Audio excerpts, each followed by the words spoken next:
नमस्कार, गोड़ छू के पाँव लगतानी। स्वागत बा आप सभी के हमारे YouTube चैनल पे। आज हमनी के ई वीडियो सर्जिकल स्ट्राइक पर आधारित बा कि कैसे हमनी के नौजवान सैनिक ई मुश्किल मिशन के आपन जान पर खेल के पूरा कइले। भारतीय सेना के मेजर आपन किताब में कहले कि पीओके से वापसी हमनी के मिशन के सबसे मुश्किल हिस्सा रहे और ई दुश्मन के सैनिक के ओर से चलावल गोली इतना करीब से गुजरत रहे कि ई सब कान के पास से सीटी बजावत रहे। भारतीय सेना के पीओके में सर्जिकल स्ट्राइक पर लिखल किताब इंडिया के most fearless true stories of modern military heroes operation के पहला सालगिरह पर जारी भइल ओह से लिहल गइल बा। सेना के मेजर पाकिस्तान कब्जा वाला कश्मीर जेकरा के हमनी के पीओके कहिला में सर्जिकल स्ट्राइक के पहला सालगिरह पर एगो नया किताब में ये शानदार मिशन के बारे में बात करत तारे।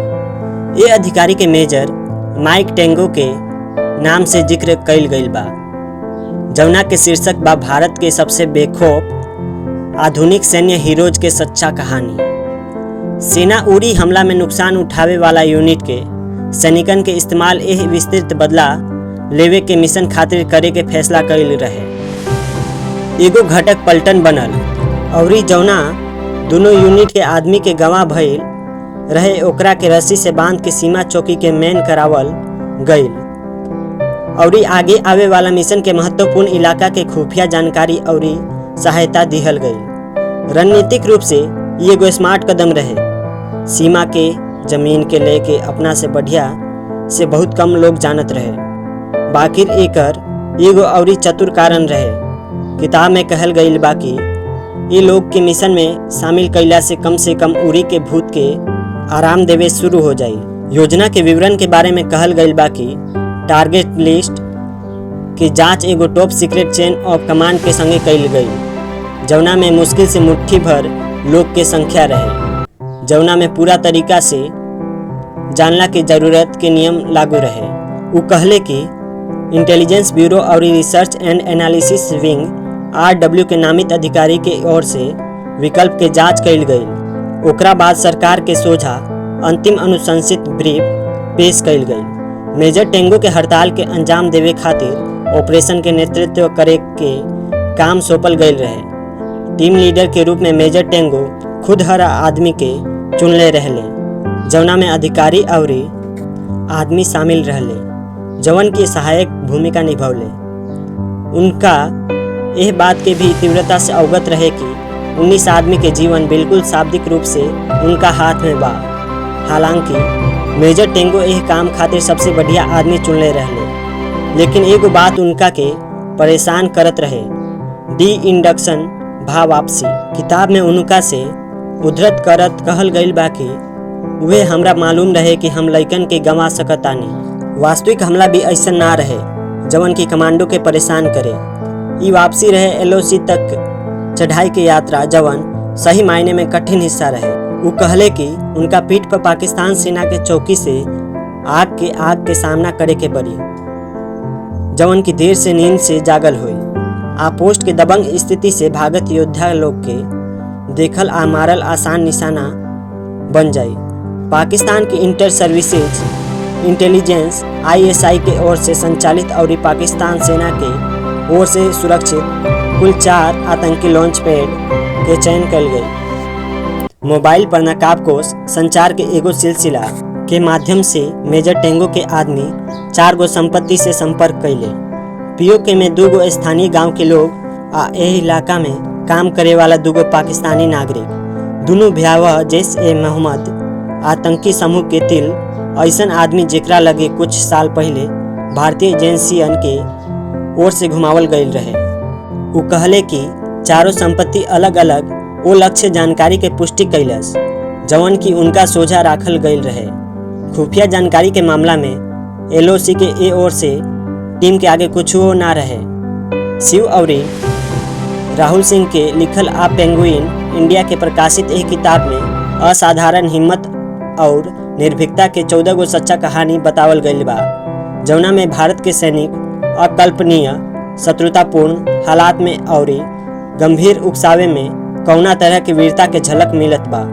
किताब में कहल गइल बा कि ई मिशन संक्षिप्त रहे, सैनिकन से उम्मीद रहे कि वो लोग अपना निशाना पर चौपस अपना उपग्रह उपकरणन से संभवतः ओह नवीनतम खुफिया जानकारी के अध्ययन करस और ओकरा बाद ओहिजा देखल हर आदमी के सफाया करे में आगे बढ़स। एकरा बाद हथियार और उपकरण के अंतिम रूप दिहल गई। वो कहले कि मेजर टेंगो अपना M4A1 5.56 mm कार्बाइन से लैस हुई। बाकी हमलावर टीम में M4A1 और मानक मुद्दा के Israeli Tavor TAR-21 assault rifle Instalaza C-90 disposable grenade launcher और गैली स्नाइपर राइफल के मिश्रण हुई। नाइट विजन उपकरण के बैटरी के जांच कइल गई और बाकी उपकरण के भी चार्ज कइल गई। एकरा में कहल गई बाकी प्रमुख टेंगो के टीम के निशाना के रूप में चिन्हित आतंकी लॉन्च पैड में से दुगो POK के भीतरी और एक दूसरा से मोटा मोटी 500 मीटर दूर रहे। वो कहले कि हर लॉन्च पैड सचमुच आतंकी घुसपैठियों के LOC के पार भेजे से पहले ट्रांजिट स्टेजिंग एरिया है। दोनों लॉन्च पैड रसद और प्रशासनिक काम खातिर पाकिस्तान सेना के चौकी के नज़दीक रहे।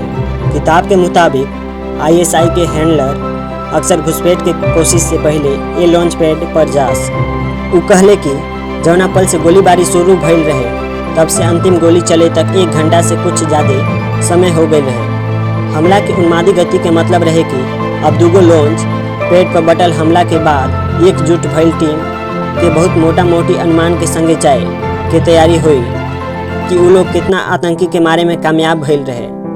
20 ये आंकड़ा के पुष्टि दिन हुई बाद में भारत के बाहरी खुफिया जानकारी से भइल। वो कहले कि चारों निशाना पर कुल 38 से 40 आतंकी और पाकिस्तानी सेना के 2 जवान की मौत हो गई। तीनों अलग अलग टीम एक संग पूरा LOC में 4 लॉन्च पैड पर हमला कैले रहे।